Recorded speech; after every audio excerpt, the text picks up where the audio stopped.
Hello दोस्तों, आज के इस वीडियो में हम देखेंगे कि दो चर वाले रैखिक समीकरण को कैसे सॉल्व करें। तो आइए पहले देखते हैं कि दो चर वाले रैखिक समीकरण को कितने तरीकों से सॉल्व किया जा सकता है।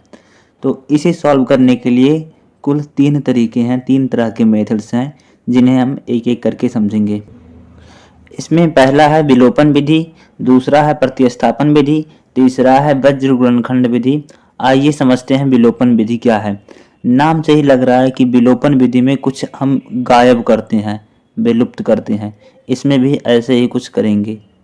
यहाँ पर हमारे पास एक क्वेश्चन है 2x+7y बराबर 1 और x+4y बराबर 2।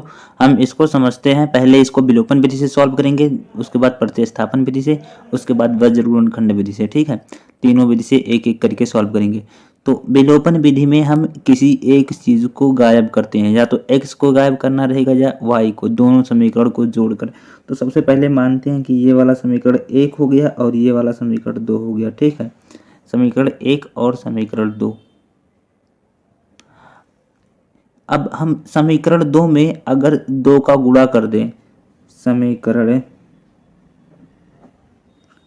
2 में 2 से गुणा करने पर,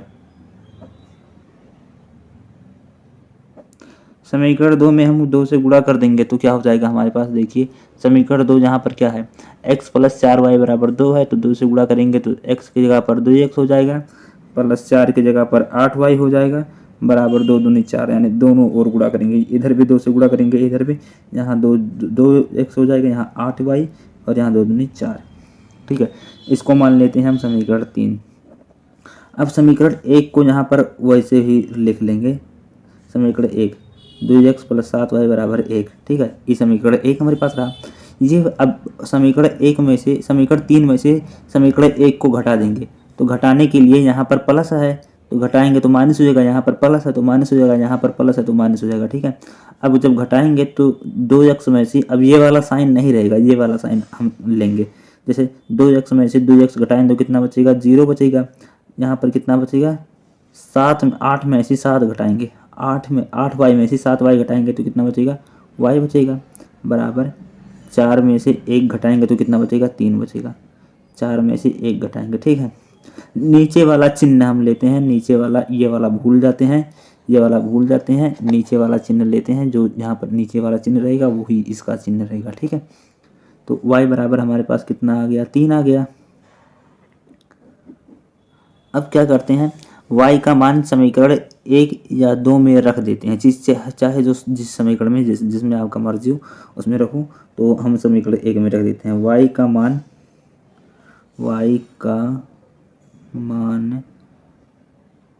समीकरण 1 में रखने पर, समीकरण 1 हमारे पास कहाँ है ये, तो 2x प्लस 7 इंटू 3, वाई की जगह पर हमने 3 रख लिया, 7 into 3 is equals to x। तो 2x प्लस 21 बराबर 1।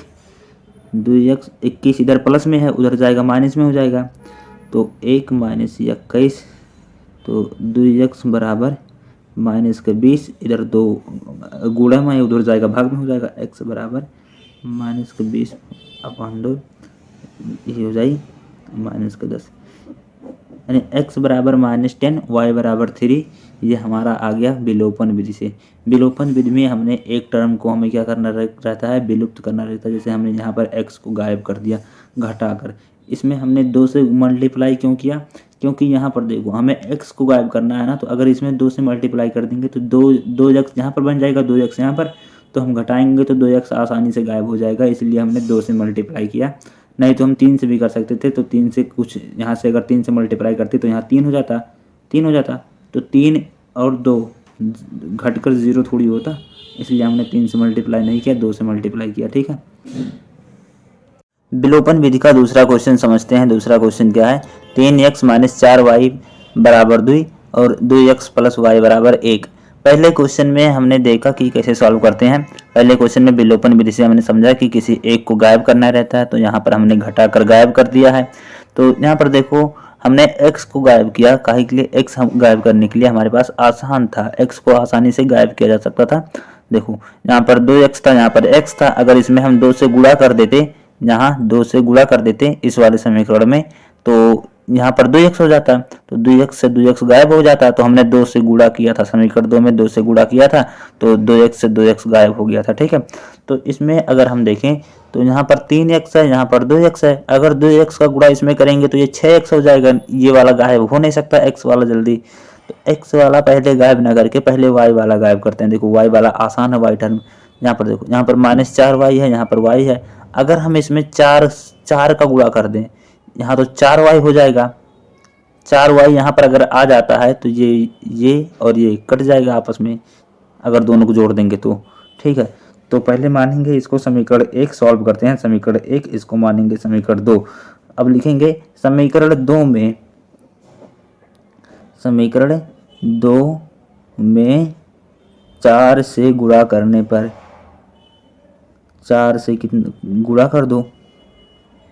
ठीक है, जब हम 4 से गुणा करेंगे तो 4 से गुणा इसमें भी करना पड़ेगा, इसमें भी करना पड़ेगा, इसमें भी करना पड़ेगा। तो 4 से इसमें गुणा करेंगे तो कितना होगा, 4 दूनी 8x प्लस 4 का गुणा करेंगे कितना होगा, 4y, इसमें 4 का गुणा करेंगे 4 गुणे 1 4 हो गया।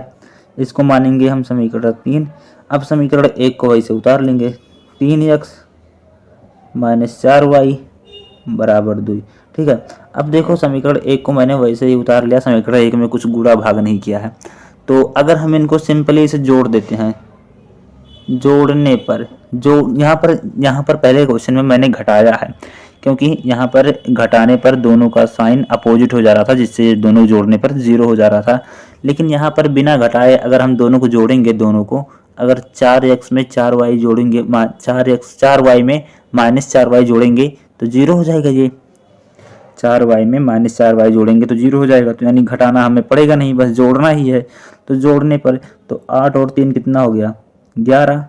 जोड़ेंगे तो साइन वाइन चेंज कुछ नहीं करेंगे, सब जगह प्लस, जहाँ प्लस है वहाँ प्लस रहेगा, जहाँ माइनस है वहाँ माइनस रहेगा। जोड़ने पर यहाँ पर साइन चेंज नहीं करते हैं। ठीक है, तो 8 3 कितना हो गया, 11x, यहाँ पर 4 में से 4 गया, कट के 0 हो गया, बराबर 4 2 कितना हो गया, 6। तो यहाँ पर 11x बराबर 6। तो अब दोनों और 11 से भाग करेंगे, या 11 इधर गुणा में है उधर भाग में हो जाएगा, x बराबर 6/11। ठीक है, x की वैल्यू आ गई। x का मान समीकरण 2 में रखने पर, x का मान समीकरण 2 में रखने पर, समीकरण 2 में रख दो या 1 में रख दो, समीकरण 2 मुझे आसान लग रहा है इसलिए मैंने 2 में रख दिया।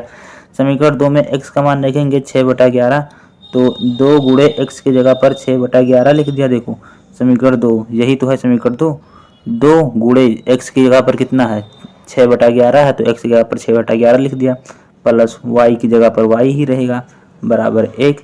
तो 6 दूनी 12 हो गया, 12/11 प्लस y बराबर 1।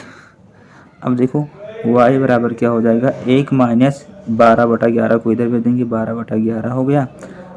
y बराबर 11 माइनस 12/11, y बराबर -1/11। आंसर y की वैल्यू ये आ गई, x की वैल्यू ये आ गई। विलोपन विधि से आई होप आपको समझ में आ रहा होगा। अगर आपको विलोपन विधि समझ में आ गया है तो मैं आपको एक होमवर्क क्वेश्चन देता हूँ, उसको ट्राई करिए। मैं होमवर्क क्वेश्चन में देता हूँ कि 3x माइनस 2y बराबर 7 और x प्लस y बराबर 8। ये इक्वेशन नंबर 1 है, ये इक्वेशन नंबर 2 है। ठीक है, आप इसको सॉल्व करिए, आंसर कमेंट में बताइए। मैं चेक करूँगा कि आंसर आप लोगों ने, जिसने आंसर सही किया होगा उसको मैं पिन कर दूँगा, उसके कमेंट को मैं पिन कर दूँगा। ठीक है, तब तक के लिए जय हिंद।